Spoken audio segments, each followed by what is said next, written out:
Limang dahilan bakit hinayaan ng mga Sigma male ang mga kababaihan.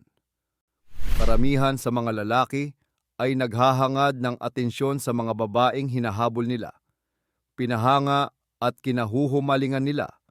Ngunit ang lalaking Sigma na hindi naghinahabol ay tinatahak niya ang kanyang sariling landas at iyon mismo ang dahilan kung bakit hindi mapigilan ng mga babae ang pag-iisip tungkol sa kanya.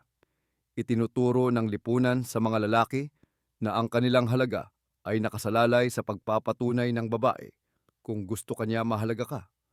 Kung hindi kanya papansinin, wala kang halaga. Ang Sigma ay nakikita ang mga ito bilang isang ilusyong na hindi siya naghahanap ng pag-apruba at hindi sila naglalaro.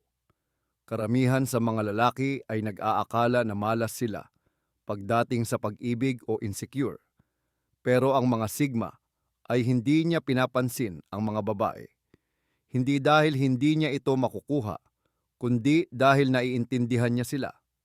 Nakikita niya ang mga pattern, ang mga laro ng isip, ang panandaliang kalikasan ng pagkahumaling, at tumanggi siyang mag-aksaya ng kanyang enerhiya sa paghabol sa hindi magtatagal. Ngunit bakit? Ano ang alam niya na hindi alam ng iba? Ika-isa, nakikita niya lang ito sa pamamagitan ng ilusyon. Karamihan sa mga lalaki ay nabubuhay sa mundo ng pantasiya, nakakakita sila ng magagandang babae at tiningnan nila ito bilang perpekto, mabait, loyal, at love at first sight. Pero ang Sigma ay hindi niya nakikita ang panaginip na ito. Nakikita niya ang realidad na naiintindihan niya na ang atraksyon ay isang ilusyon. Ito ay biology na may halong storytelling. Ang kagandahan ng isang babae ay nagtitrigger ng tugon sa kanyang utak na parang mas mahalaga ang babae kaysa sa kanya. Hindi ito pag-ibig kundi chemical reaction lang. Karamihan sa mga lalaki ay hindi kailanman kinu-question ito. Ngunit ang isang Sigma, pinapanood niya kung paano kumilos ang mga tao, hindi kung ano ang kanilang sinasabi. Ngunit nakikita niya kung gaano kadali magbago ang interes ng isang babae batay sa katayuan, mood o atensyon. Nakikita niya kung gaano kadalas ang pagnanasa ay ego lamang. Alam niya na karamihan sa mga relasyon ay hindi tungkol sa pag-ibig. Ito ay tungkol sa kapangyarihan, kontrol at pagpapatunay. Kaya kapag nakipag-flirt ang isang babae sa kanya, hindi siya natutunaw dito bagkus iniisip niya, ano ang kailangan nitong babae na ito? At doon na nasisira ang spell. Hindi ibig sabihin na hate niya ang mga babae. Hindi siya bitter. Hindi lang talaga nila sila maloloko. Hindi niya sasambahin ang isang babae dahil lang sa maganda siya. Hindi niya hahabulin ang taong hindi siya hahabulin. At siguradong hindi siya mawawala sa sarili para lang mapabilib ang isang babae. Ito ang dahilan kung bakit naaakit ang mga babae sa kanya. Hindi siya desperado. Hindi siya nauuhaw. Hindi siya nagsusumikap na ipanalo ang mga ito at bihira ang ganoong klase ng pagpipigil sa sarili at makapangyarihan ito para sa mga babae. Bakit hindi siya katulad ng ibang lalaki? Dahil nakikita niya ang ilusyon kung ano ito at kapag nakita mo ito, hindi mo ito maaalis. Dalawang, mas pinahahalagahan niya ang kalayaan kaysa pagmamahalan. Para sa karamihan ng mga lalaki, ang pag-ibig ay ang layunin na pinapangarap nila, ang perpektong babae, ang perpektong relasyon, ang perpektong buhay. Nais nilang may makakumpleto sa kanila. Someone to fill the void. A Sigma, he don't have that void. Hindi niya nakikita ang love as an achievement. He see it as a trade, and most of the time trade doesn't worth it. Isipin ito, ang relasyon ay may mga inaasahan sa mga patakaran, mga kompromiso. Hinihingi nila ang oras, atensyon at lakas at para saan? Kaunting ginhawa? Pansamantalang pakiramdam? Ang mga Sigma ay nakawire sa ibang paraan, Hindi nila kailangan ng patuloy na pagmamahal upang madama ang buo. Hindi sila naghahangad ng pagpapatunay. Hindi sila natatakot na mag-isa. Kung anuman ang mas gusto nila, dahil sa pag-iisa ay mayroon silang kalayaan. Maaari silang pumunta kung saan nila gusto. Isipin kung paano nila gusto. Mamuhay kung paano nila gusto. Walang sino man ang magpapahanga sa walang isasagot. Walang makagambala sa kanilang layunin. Kaya naman, kapag may sumama na babae, hindi lang siya tumatalon sa tingin niya. Nagkukwenta siya. Tinatanong niya sa sarili niya, "Is this worth my time?" At 9 beses sa 10 ang sagot ay hindi dahil sa galit siya sa mga babae. Hindi dahil sa hindi niya kayang magmahal, kundi dahil mas pinahahalagahan niya ang isang bagay sa sarili niyang buhay. Nakikita niya ang ibang mga lalaki na isinasakripisyo ang kanilang mga pangarap, ang kanilang kapayapaan, ang kanilang kalayaan para sa kapakanan ng isang relasyon.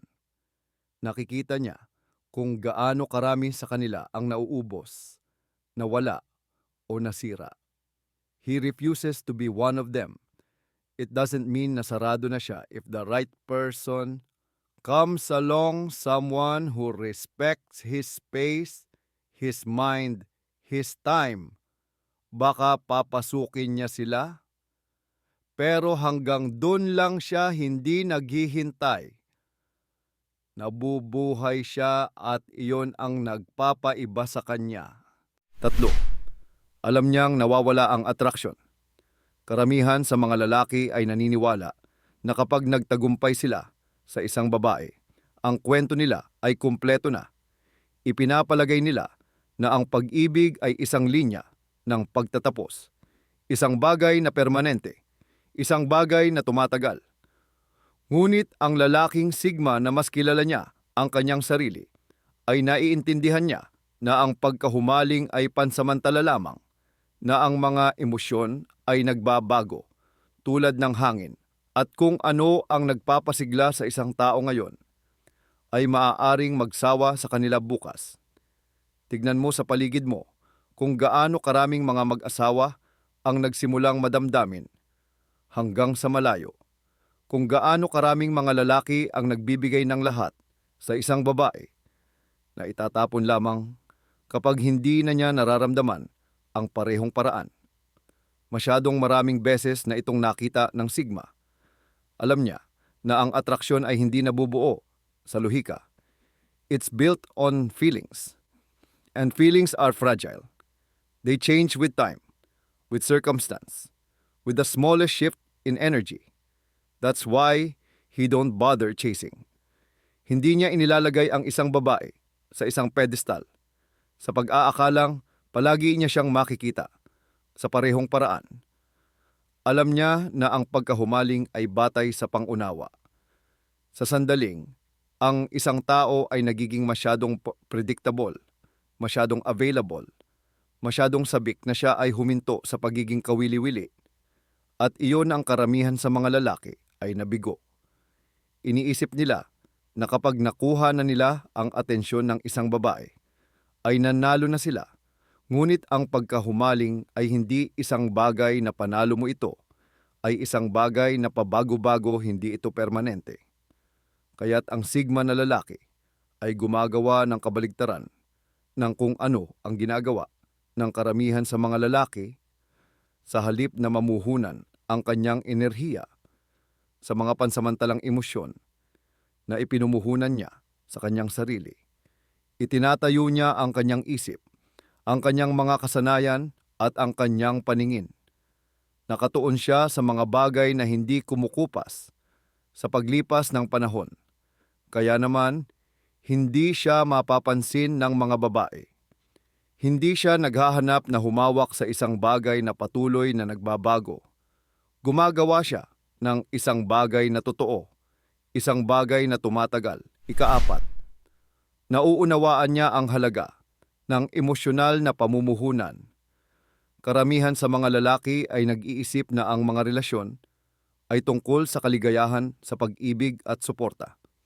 Iniisip nila ang isang mundo kung saan sila ay tinatanggap, naiintindihan, at pinahahalagahan.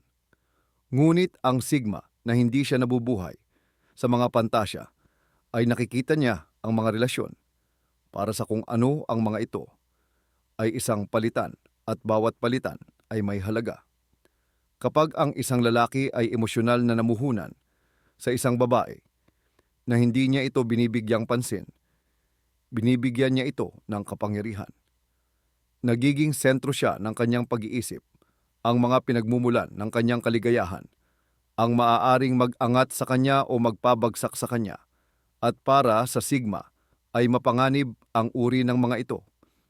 Nakikita niya ang ibang mga lalaki na nakulong sa emosyonal na kaguluhan, na nag-o-overthink sa text, nag-aalala tungkol sa mga argumento, at nahuhumaling kung gusto pa rin niya ang mga ito o hindi.